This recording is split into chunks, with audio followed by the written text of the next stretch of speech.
Well, the drive to boost our healthcare workers' immunity before the fourth COVID-19 wave hits our shores has been off to a slow start. These frontline workers were set to start receiving booster shots of the J&J vaccine on Monday. That deadline was then delayed to today. But between February and May, close to 500,000 healthcare workers got early access to the vaccine ahead of the third wave. The rollout formed part of the Sisonke trial that evaluated the jab's effectiveness in South Africa.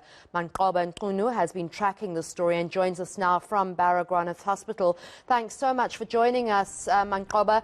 What's been the delay in the second J&J rollout?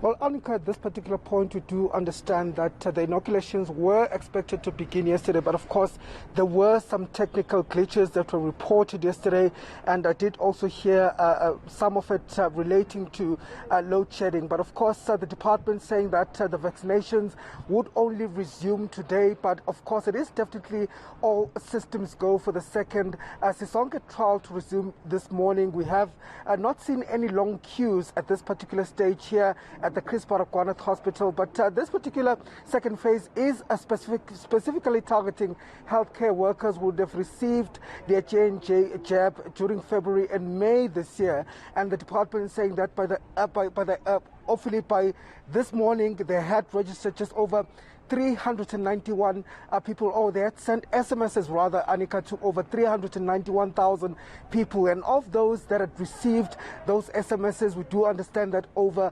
34,000 of them have already consented or given their permission or agreed to take the second jab of this particular vaccine. So it is specifically for healthcare workers at this particular point, and only those who have received those SMSs will then be able to confirm receiving their jab, and they'll be able to then go to those particular vaccination sites in order to receive these vaccinations. Manqoba, as far as you know, or the frontline workers that you've spoken to there at Chris Hani Baragwanath, have they received those SMSs, and do they know that they are in line for a booster shot? Well, Alika, what we do understand at this point is that, there has been communication in as so far as that you recall that this was also an announcement that was made by the health department that those healthcare workers, of course, will be prioritized ahead of the fourth wave of infections, which is expected to start in December. So it is something that, was communicated to the healthcare sector, to the unions, also the minister speaking about it during the last briefing that he gave to the country in terms of COVID-19 stats. But also this issue has been an issue that has also been considered in some of the countries, which include the US. We do know that the World Health Organization has also given the green light for some of those vulnerable groups, which include, of course, healthcare workers who are the first contact, or who really their job is to deal with some of the cases of COVID-19, but also those people with compromised immunity. Those are some of the people that are being considered to receive this booster jab. And this is because, Annika, of the issue of the waning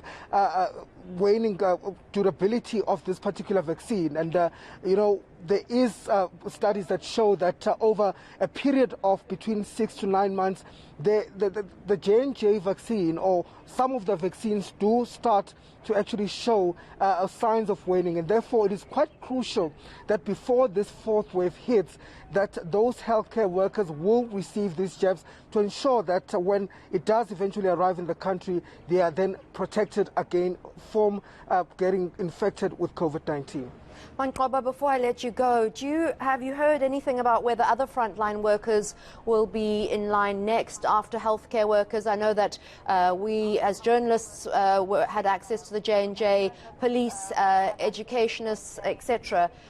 Would they be next in the booster shot rollout?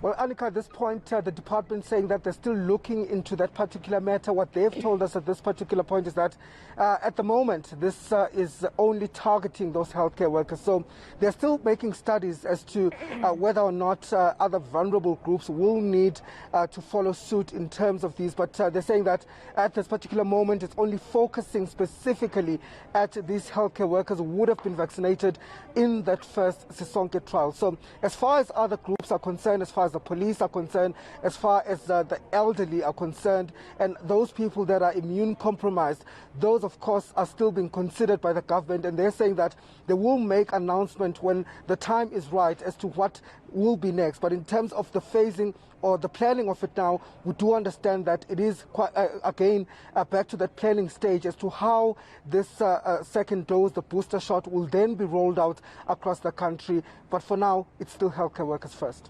All right, thank you so much, Manqaba Nkunu, tracking the second rollout of the J&J vaccines for healthcare workers. No big queues where he is, which